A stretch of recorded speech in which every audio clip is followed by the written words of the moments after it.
আমরা কালকের বিশেষ করে আমরা জানাজার কত মানুষ এই সমীকরণে কোনোভাবেই যেতে চায় না, কিন্তু আমরা যেটা দেখেছি একটা স্বতঃস্ফূর্ত অংশগ্রহণ অনেক মানুষের। এই মানুষ প্র্যাকটিক্যালি গণনা করার হয়তো কোনো মেকানিজম নাই, নানা নিয়ে চলছে, কিন্তু এই জনসভায় এই যে এত মানুষের স্বতঃস্ফূর্ত উপস্থিতি, এইটার আসলে মূল বার্তাটা কি?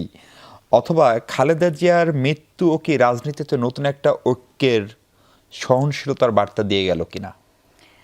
অসংখ্য ধন্যবাদ আপনাকে। আমি শুভেচ্ছা জানাচ্ছি আমার সম্মানিত সহ-আলোচক এবং যারা শুনছেন তাদেরকে।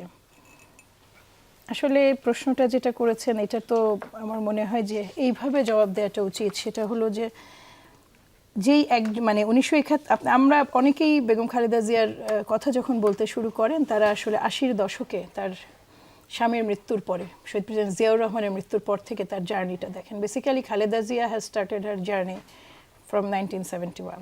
1971 সালে যখন শহীদ প্রেসিডেন্ট জিয়াউর রহমান স্বাধীনতা ঘোষণা করেন তখন তার এই স্ত্রী এবং দুটো সন্তান এই একেবারেই অরক্ষিত অবস্থায় তারা কিন্তু ওই বন্দী ছিলেন। তিনি দীর্ঘদিন এখানে বন্দী ছিলেন, তার দুই সন্তানই বন্দী ছিলেন। এই জন্য দেয়ার ইজ অ্যানাদার রিজন তাদেরকে শিশু মুক্তিযোদ্ধা বলা হয়। তার স্ট্রাগল সেই সময় থেকে শুরু হয়েছে।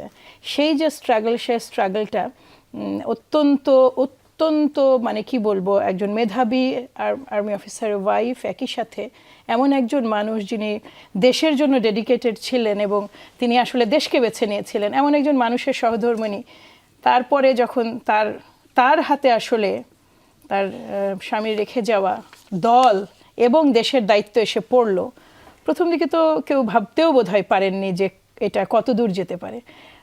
আমার মনে হয় যে আমাদের সম্মানিত চেয়ারপারসনের সবচেয়ে বড় গুণটা ছিল তিনি অত্যন্ত সৎ রাজনীতিবিদ। তার মতো মানুষ হিসেবে সৎ, রাজনীতিবিদ হিসেবে সৎ এবং তার নীতিতে অনড় আর অবিচল একজন মানুষ, এটা দুর্লভ। এটা বাংলাদেশের ইতিহাসে দুর্লভ। আপনি যেভাবেই দেখেন না কেন, আমরা যতই বলি না কেন যে তাকে তো অসংখ্যবার মুছে ফেলার চেষ্টা করা হয়েছে।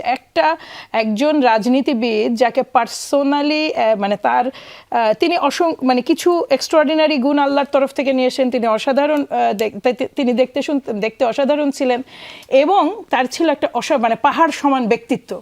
আমি একটা ছোট কথা মিশু ভাই বলি, আমরা প্রচুর কথা বলি এবং ম্যাডামের সামনে যে কিন্তু কথা বলা যেত না। আমি এইটুকু আপনাকে নিশ্চিত করে বলি যে উনি কিন্তু শুনতে চাইতেন, কিন্তু তিনি এমন একটা অটল ব্যক্তিত্ব ছিল ওখানে যে কারো পক্ষে বাচালতা করা সম্ভব ছিল না। এই জিনিসটা, এটা কিন্তু আমার ধারণা যে এটা যে কেবল মানে চর্চা করে কখনো পাওয়ার বিষয় নয়।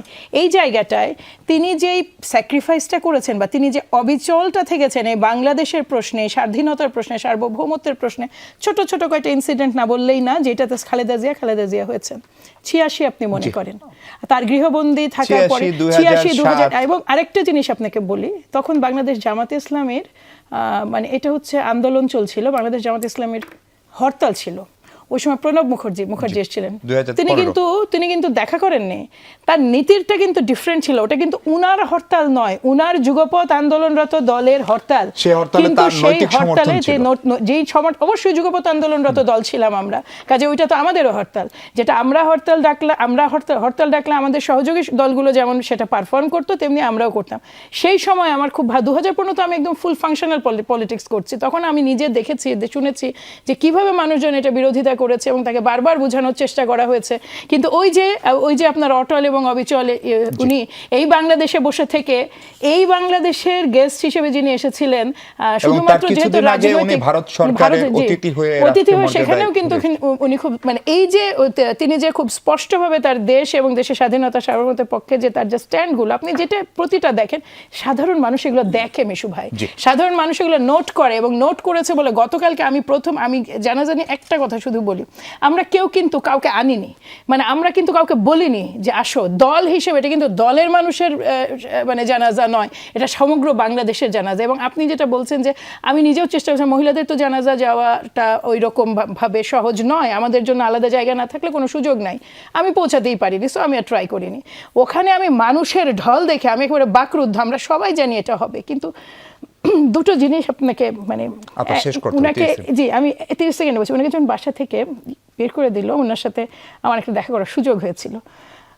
উনার যে চেহারাটা সেদিন আমি দেখেছিলাম, তো আমরা যখন এটা কষ্ট নিয়ে খুব মনিরুলের বলতাম, বাসার জি কথা বলছি। মনিরুলের বাসা উচ্ছেদ হয়ে যায়, আমরা খুব কষ্ট নিয়ে যখন আমরা এটা বলতাম, তখন পরবর্তীতে উনি এটা কাটিয়ে উঠেছিলেন। উনি একটা জিনিস সবসময় বলতেন যে দেশের মানুষ জানে, দেশের মানুষ দেখছে, দেশের মানুষ যে জানে, দেশের মানুষ যে দেখছে, তার উপর নির্যাতন, এইটারই গতকালকে এই যে প্রতিফলন। প্রমাণ, হ্যাঁ এবং এইটা উনি বিষয়। দেশের মানুষের উপরে ভরসা রেখেছিলেন। জি, এবং দেখুন যে আপনি যেটা বললেন, আরেকটা কথা 30 সেকেন্ডে শেষ করে, যেটা বললেন আপনি ঐক্য, খালেদা জিয়া সবসময় ঐক্যেরই প্রতীক, খালেদা জিয়া অলওয়েজ ঐক্যের প্রতীক। এবং যেটা হয়েছে সেটা হচ্ছে এখন হয়তোবা এই যে হারিয়ে যাওয়াটা, এটা গোটা জাতির জন্য ক্ষতি।